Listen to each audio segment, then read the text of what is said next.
have taken these 4 fundamental archetypal energies based on Jung, have given them a Bhakti perspective. They show us the multiple dimensions of our consciousness.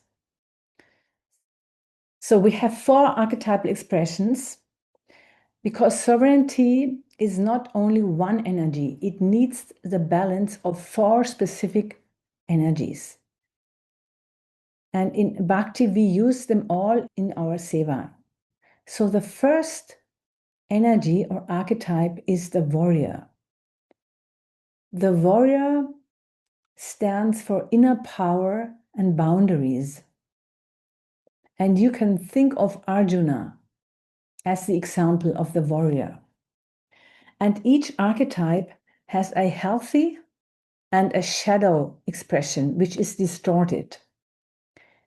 And the healthy expression is what we need for all 4 of these to be in perfect balance and harmony, so that we can express our individual sovereignty. And each of us has these in different capacities, in different degrees in us. The healthy expression of the warrior is that he's able to set clear boundaries, and he's doing that with compassion. He knows what is right and he acts decisively, aligned with Dharma or aligned with seva, whatever it is. It's very clear, goal is clear. And he protects what is sacred, what is true. So that is your practice, your integrity, and your heart. He's also able to say no to that which does not serve the greater good of the cause for which he's fighting. The shadow expression of the warrior is either aggressive, dominating, and controlling, or the opposite, passive and unable to take a stand, is not able to make a decision. Like Arjuna in the first chapter, he's dropping his arrow and bow, and he is not able to fight. He doesn't know what is right and what is wrong. So in the first chapter of the Bhagavad Gita, Arjuna expresses his shadow warrior. It can also be righteous anger, which is actually masking fear. So beneath that mask of anger, there is fear. And Arjuna is fighting not to just for the sake of fighting for conquest, but to protect Dharma. And the true warrior energy is that courage to do what is right, even if it is difficult. So he's listening to Krishna's guidance, and he's serving something greater than himself. In our work, the healthy expression of the warrior is saying no to people-pleasing or to what does not serve us, our goal, bhakti, our commitment to sadhana, and standing for your truth, for what is right, what you have chosen your path. That is the warrior. The next archetype is the magician. It can also be the wise counselor. He stands for inner wisdom and transformation. And the example I've chosen here is Nārada Muni. The healthy expression of the magician is that he observes without judgment. Judgment is something which can come later, but first there has to be neutrality and just observing. Therefore, in our work, the first pillar was only about observing ourselves. In order to transform, to change, to see our patterns clearly, we first have to observe them and not immediately judge. That's very important. So that's the healthy expression of the magician. He's able to transform meaning and perspective, which is the emotional alchemy, an exercise we have done previously when we have looked at painful events from a different perspective, trying to find out how a specific event has helped us to grow if we are able to see it from a different perspective and thus transform the meaning. That's the healthy expression of the magician. He also sees hidden dynamics and deeper patterns. He knows, for example, when he's doing the lila and going to Kamsa and tells about the children born to Devaki, he knows why he's doing that. He's able to see the deeper pattern and he's preparing for Krishna's arrival. He's also able to connect to higher intelligence and intuition. Also very important for our work. And the shadow or distorted expression of the magician is that he's manipulative and he uses knowledge for control.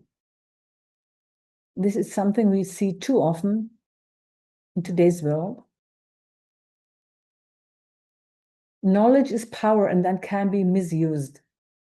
So that's the shadow expression.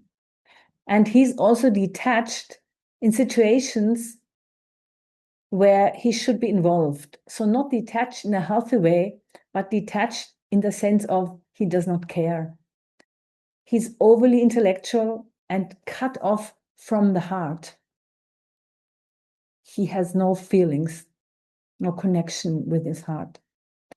And he refuses to see, and therefore he can be detached. She shows no empathy. Nārada moves between the worlds and he's witnessing with wisdom and compassion. His power comes not from control, but from clarity. He's helping others to see what they cannot see for themselves. That is the healthy expression. And in our work, it is the exercise that we did, whatever happens, we're able to see the good. This is good because if we're able to use that perspective, then we can learn from any situation. So that's the reframing. The ability to see the gift hidden in a challenge.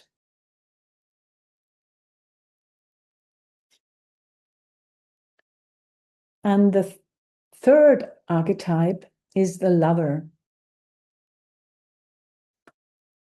That's the inner connection and empathy and devotion.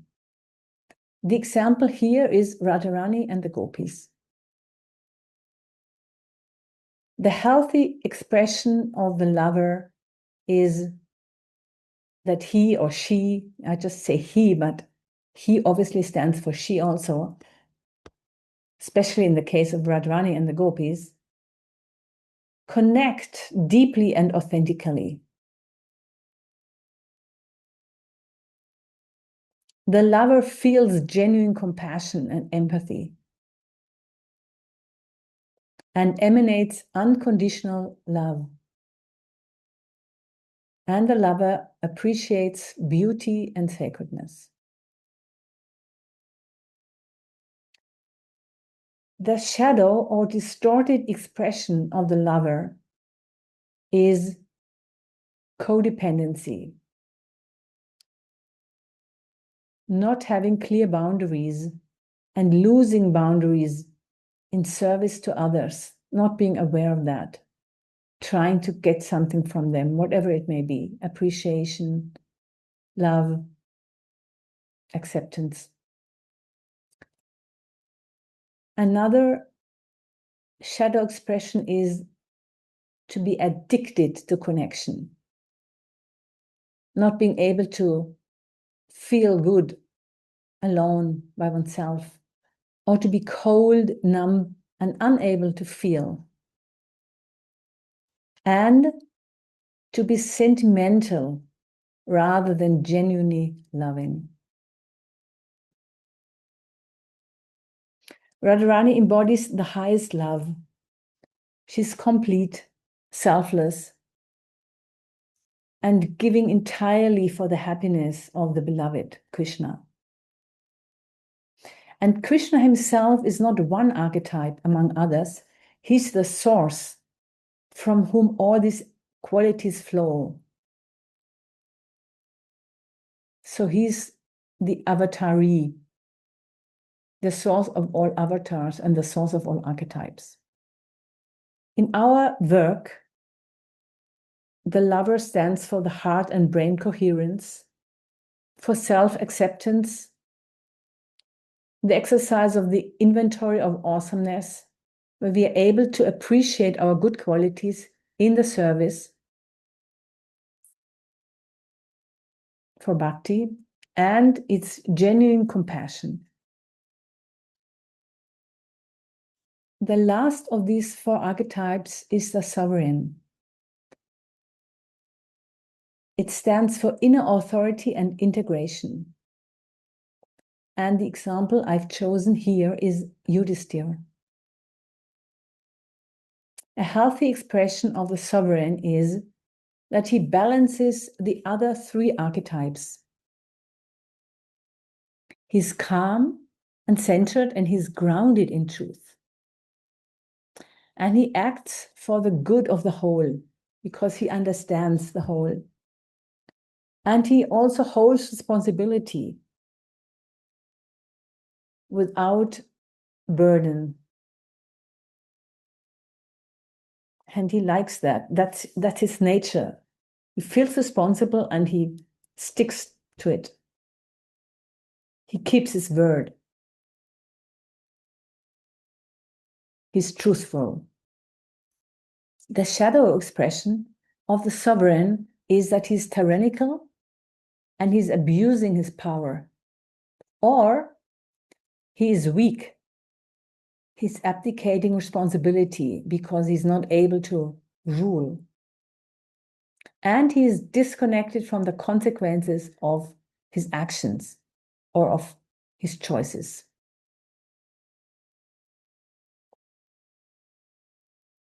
Yudhiṣṭhira is the Dharma king. He's not the strongest, but he's the one who holds the center. And even in his mistakes, he takes responsibility and he learns. And his power comes from truth, which is Krishna, and not from force. And in our work, it means holding the reins of the horse. This is one of the exercises we did in the beginning of this pillar.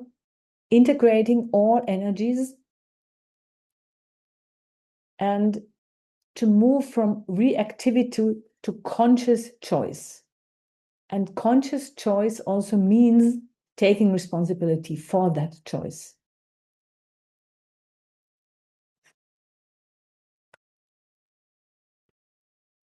And sovereignty is the balance of all four of these. The warrior who protects and commits,